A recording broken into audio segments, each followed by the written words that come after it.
Capítulo 7. Relacionamentos difíceis. O espelho lá de casa não tem filtro. Fiquei pasma. Não sabia que estava com rugas e outras marcas de expressão. Comecei a olhar cada marca, cada história, cada emoção. Gostei. Sou uma mulher de muitas histórias. Histórias estas que se entrelaçam com outras narrativas, algumas cheias de paz, outras carregadas de brigas. Mas o que aprendi, olhando no espelho, é que não quero viver com vultos, muito menos insultos. Quero é desfrutar de amores, sabores, entretenimento e acolhimento. Desejo pertencer a quem me acolhe.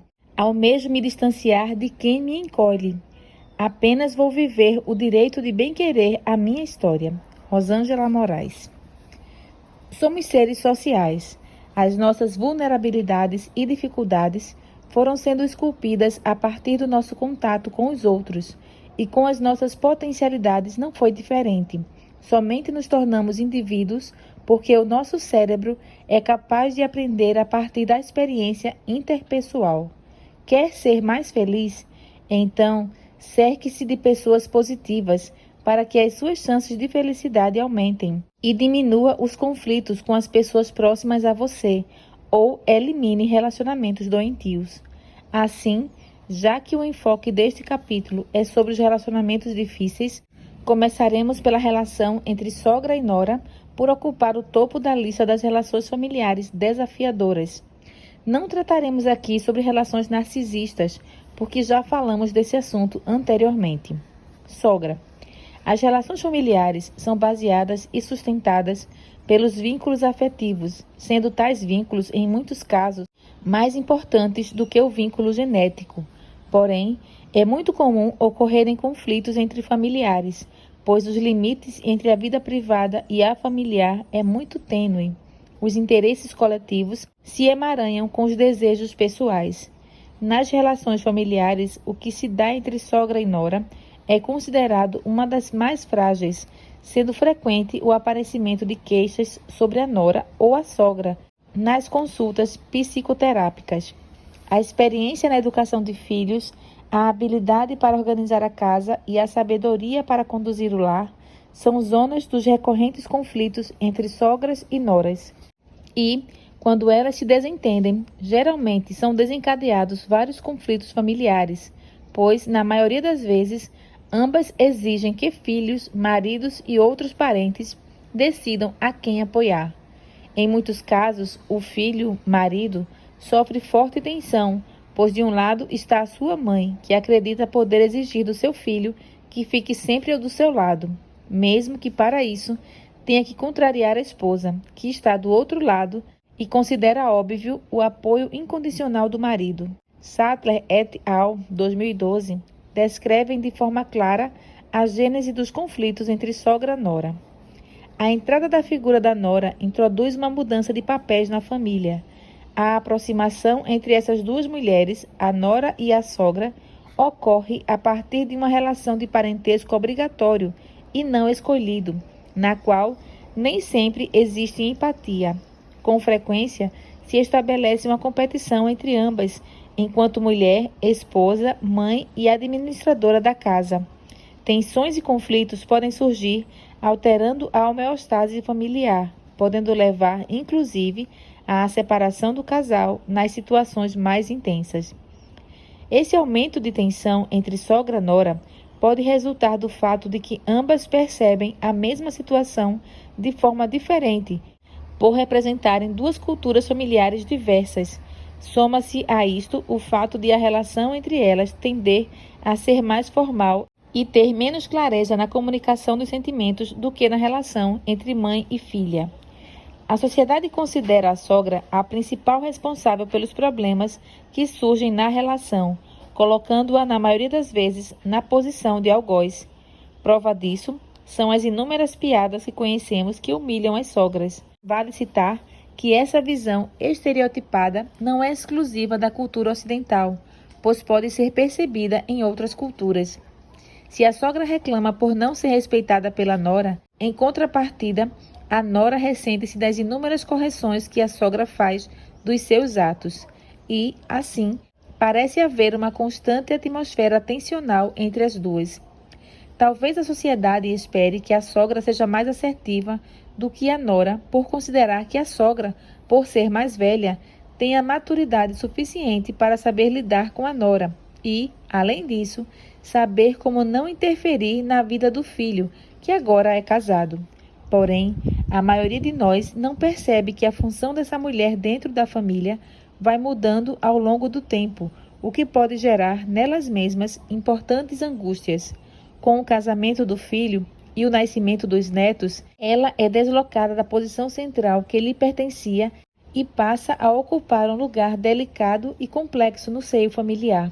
Sendo assim, qual o segredo para a convivência pacífica e até mesmo agradável entre essas mulheres?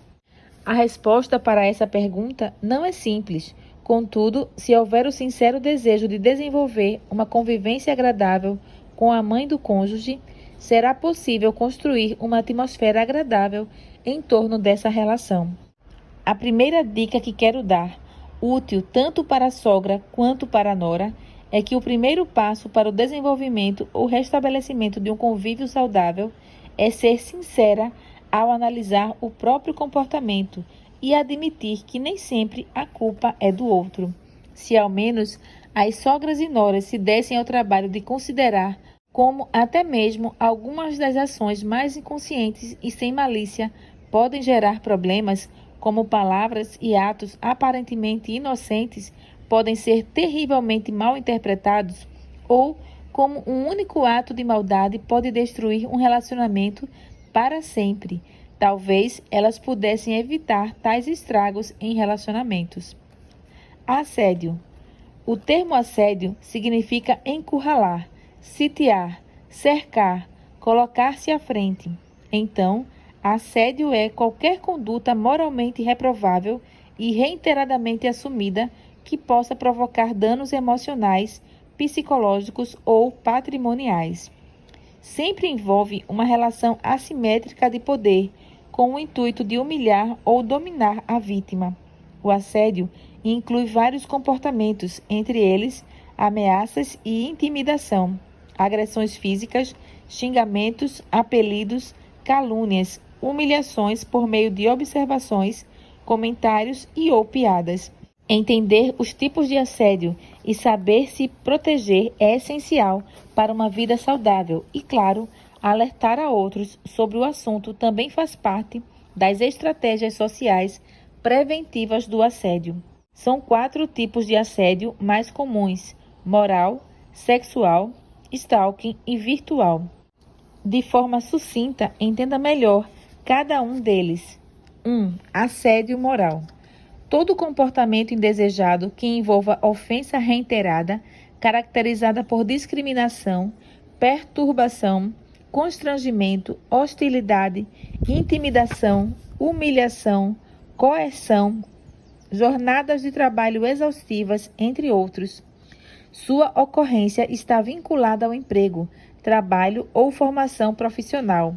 Vale dizer que o assédio moral é crime. Decreto-Lei nº 2.848, de 7 de setembro de 1940. 2. Assédio sexual. Em 2019, pesquisas do Instituto Patrícia Galvão revelou que, no Brasil, 97% das entrevistadas afirmaram ter sido vítimas de assédio em meios de transporte e 71% conhecem alguma mulher que já sofreu assédio em espaço público. 3. Stalking. Perseguição persistente e assintosa, coação, invasão da intimidade, intimidação moral por meio de ligações e mensagens telefônicas ou praticadas nas mídias sociais, etc. A motivação pode ser raiva, vingança, amor, ódio ou qualquer outra causa.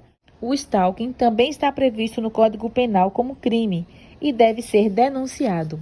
4. Assédio virtual. Também chamado de cyberbullying, o assédio virtual se caracteriza pelo ato de intimidar, ofender, perseguir, humilhar ou ameaçar pela internet. Seja causado por machismo, racismo, homofobia ou qualquer outro tipo de preconceito, esse tipo de assédio também é crime. Não permita que qualquer tipo de assédio ocorra com você e com as pessoas com quem convive, pois as consequências para a saúde podem ser extremamente prejudiciais. Ansiedade, depressão, estresse pós-traumático, uso de drogas, dores de cabeça e suicídio podem ser algumas das consequências do assédio. Se você estiver sofrendo com qualquer tipo de maus-tratos ou violência, não demore mais para procurar a ajuda profissional necessária, que pode incluir psicólogos, advogado e outros. Sei que pode ser difícil procurar proteção e orientação, mas se faz necessário para que você não continue sofrendo e muito menos correndo riscos. Amizades tóxicas. Amiga vítima, competitiva, invasiva, pessimista. Esses são alguns tipos de pessoas com quem podemos desenvolver um relacionamento afetivo que resultará em aborrecimento e sofrimento. São amizades em que o respeito mútuo e trocas saudáveis não são habituais. Nesse tipo de amizade, pode ser difícil colocar limites claros e, em conjunto com outros fatores, uma relação nociva é instituída, gerando mais prejuízos e desgostos do que alegria e confiança. Relacionamento amoroso abusivo. Há quem diga que um pouco de ciúme não faz mal. Ainda outros gostariam que o seu par romântico cometesse alguma loucura em nome do amor. Ciúmes, loucura, possessão, quando esses sentimentos surgem, costumeiramente são destrutivos. Aparecem camuflados de cuidado e amor incondicional para aos poucos se revelarem tremendamente danosos. Quantas meninas sendo iludidas por rapazes sedutores e perigosos. Quantos meninos entrando em relações que irão aprisionar as suas vidas. Pessoas sendo perseguidas e mortas por namorados e cônjuges não acontecem apenas nos filmes ou nos seriados policiais. Na vida real, é mais comum do que se imagina. No Brasil, em 2020, uma mulher foi vítima de feminicídio a cada 7 horas. Por isso, quero ajudá-la a identificar se você está envolvida em um relacionamento destrutivo e lhe dar algumas dicas de como sair dessa relação que traz tanto prejuízo. Chantagem emocional, desprezo pelo seu sentimento, impedimento de sua convivência com outras pessoas, exagero na expressão dos sentimentos, comportamento alternado entre ser vítima e dominador, ameaças caso você sugira fim do relacionamento e violência física e ou verbal são alguns sinais de que o relacionamento é doentio. Você é meu ou minha é uma frase bem comum, mas doentia. Um relacionamento com algumas dessas características gera desconforto e dúvidas. É preciso pôr um fim nessa relação, pois a situação tende a piorar com o passar do tempo, além de ser cada vez mais difícil romper com esse abuso. Quando já não há mais vontade de expressar os sentimentos porque sabe que o outro vai reagir negativamente, colocando sobre você a culpa de tudo, e quando as pessoas lhe dizem que há alguma coisa errada porque você vive triste e se isolou da família e dos amigos, não espere mais para resolver a situação. Não é simples colocar um ponto final no relacionamento, mas é possível. Como proceder? Termine definitivamente com o relacionamento. Terminar aos poucos não funciona. Mantenha a distância. Ainda ver a pessoa ou manter qualquer tipo de contato possibilita chantagens e tentativas de reatar o relacionamento. Peça a ajuda de amigos e até mesmo da polícia se houver ameaça. Não se considere responsável em fazer o outro feliz a qualquer custo. Muito menos permita que o outro atribua culpa de abandono. Procure um psicólogo caso sinta necessidade de auxílio profissional. Relacionamentos existem para proporcionar felicidade e bem-estar. Se o seu relacionamento tem trazido desconforto e tristeza, não compensa insistir. Ainda dá tempo de evitar grandes danos. Não se esqueça, relacionamento saudável não dói. Dependência de vínculo. Além do relacionamento abusivo, existe a codependência afetiva, sobre a qual precisamos também conversar. Tudo sofre, tudo crê, tudo suporta. Quando lemos essas características do amor relatadas em 1 Coríntios 13, tão comum em músicas e poemas, Não podemos confundir com dependência de vínculo, chamada por alguns de codependência.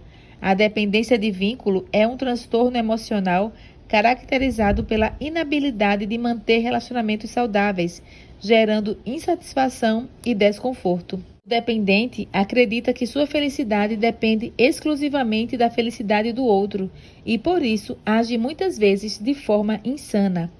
A necessidade desenfreada de estar com o outro, como única forma de ser feliz, resulta em relacionamentos doentios, carregados de sofrimento. O outro se torna o centro da vida do dependente, e todas as outras áreas da vida são impactadas por essa relação de dependência afetiva. Estar com o outro e fazer o outro feliz transforma-se em uma necessidade e não um prazer. E é nesse contexto que o dependente permite abusos, pois tem medo de perder o outro. A possessividade, o ciúme doentio e o desejo de exclusividade são também características frequentes na dependência de vínculo. Se o relacionamento não traz alegria e sim constante sofrimento e tristeza, é necessário prestar atenção. Essa dependência pode chegar ao ponto de um indivíduo não imaginar a vida sem o outro e, se necessário, mata o outro para não perdê-lo. A vida só tem sentido com o outro. Isso se torna uma idolatria. Não confunda amor com dependência de vínculo. O sofrimento temporário do amor gera crescimento, satisfação, respeito e confidencialidade. O amor não sufoca, não provoca escândalos, não rouba a alegria de viver. É sereno, refrigera a alma. Relacionamentos tumultuados evidenciam a falta de maturidade de um dos pares. É essa imaturidade que faz a pessoa se posicionar no centro absoluto do relacionamento ou colocar o outro nesse lugar que não pertence a nenhum dos dois. Supervalorizar-se ou idolatrar o outro são manifestações de uma vida imatura. Se você estiver em um relacionamento com essas características e não conseguir resolver isso sozinha, peça ajuda para alguém de confiança ou procure um psicólogo para receber orientações. O amor dependente sofre com a perda como um dependente químico sem a droga. A dependência projeta no outro a nossa capacidade de nos sentirmos seguras e de possuirmos valor. O outro tem a força de nos regular emocionalmente. É como se a vida dependesse do outro. Se não conseguirmos abrir mão, é dependência. Uma vida desorganizada. Na maioria das vezes, essa condição surge de uma relação ou insatisfatória com os pais, porventura negligentes, ausentes, rígidos, buracos que tentamos cobrir com a vida do outro, mas nunca supre, nunca é o suficiente, porque não é o outro que nos falta. Não consegue ficar sozinha, dependência da companhia do outro, abandono de si mesma. O dependente pode ser controlador, pegajoso, sufocante, exigente da presença do outro. Como resolver? Não é trocando de pessoa ou se submetendo àquela que a faz sofrer. É fazendo um caminho de autoconhecimento, aprendendo a se amar e a confiar mais em si mesma. De fato, uma mulher nessa condição sente a sua própria falta. Revisitar a própria história é imprescindível. Nossos relacionamentos refletem o que pensamos sobre nós mesmas. Você precisa se colocar em primeiro lugar. Quando escutamos esse tipo de conselho, muitas vezes o interpretamos de forma equivocada, principalmente se tivermos dificuldade de desenvolver amor próprio. Todavia, esquecemos que se amar é fundamental para a construção dos relacionamentos com outras pessoas. Sem o amor próprio, há uma tendência para relacionamentos desequilibrados e tóxicos. Se não nos respeitarmos, procuraremos pessoas que nos desrespeitam. Se nos virmos sem valor, entraremos em relacionamentos que nos maltratam. Se não temos amor suficiente nem para nós, como conseguiremos oferecê-lo para os outros? Pessimismo ou otimismo? Egoísmo ou altruísmo? Amor ou indiferença? Ofereceremos aquilo que tivermos, o que estiver transbordando em nós. Se eu aceitar que as pessoas só tiram vantagem de mim, começarei um relacionamento desconfiando da intenção do outro. Se eu considerar que não tenho valor, aceitarei qualquer tipo de amor. Não é apenas sobre como trato os outros, mas também sobre as pistas que ofereço ao outro sobre como devo ser tratada. Aprendemos por meio das histórias que contamos para nós mesmas qual é o nosso valor. Assim, nosso cérebro cria um padrão de quem somos e, consequentemente, vai buscar pessoas que nos vejam da mesma forma com a qual nos vemos. Isso é muito sério. Escutamos tanto falar de um viver abnegado que confundimos com renunciar a nós mesmas. Achamos que altruísmo e amor próprio não podem andar lado a lado. Complicado escrever em poucas palavras uma ideia que frequentemente uso. Cada um casa com quem pode. O agressivo só se mantém casado com quem suporta a agressão. O traidor também pode continuar o seu comportamento, já que a sua companheira tolera. Quando destaco quem pode, refiro-me à estrutura psíquica que pode suportar tal condição. Não sem sofrimento, pelo contrário, o sofrimento, na maioria dos casos, existe, mas faltam estratégias psíquicas para se livrar do que lhe faz mal. Assim, concluo afirmando que estamos cercadas por pessoas que podem gerar sofrimento para nós. Da mesma forma, aqueles que contribuem com comportamentos saudáveis estão por perto. Compete-nos fazer o filtro das nossas atitudes para com os outros, a fim de que nós mesmas não sejamos quem prejudica alguém, e selecionar quem participará da nossa intimidade. Talvez você tenha se arrastado em relacionamentos que geraram prejuízos significativos em sua vida e não sabe como lidar com isso. Outras relações podem ter exigido muita energia de você. Há ainda aqueles vínculos que são sugadores de vida. Colocar os relacionamentos em seus devidos lugares é lição que devemos aprender desde a infância. À medida que o tempo passa, vamos entendendo que limpar arestas relacionais e simplificar processos de distanciamento tornam-se movimentos cruciais para uma vida mais leve e abundante. Quando atingimos esse nível, começamos a amadurecer. Um relacionamento difícil a consome? Quais limites você colocará nele?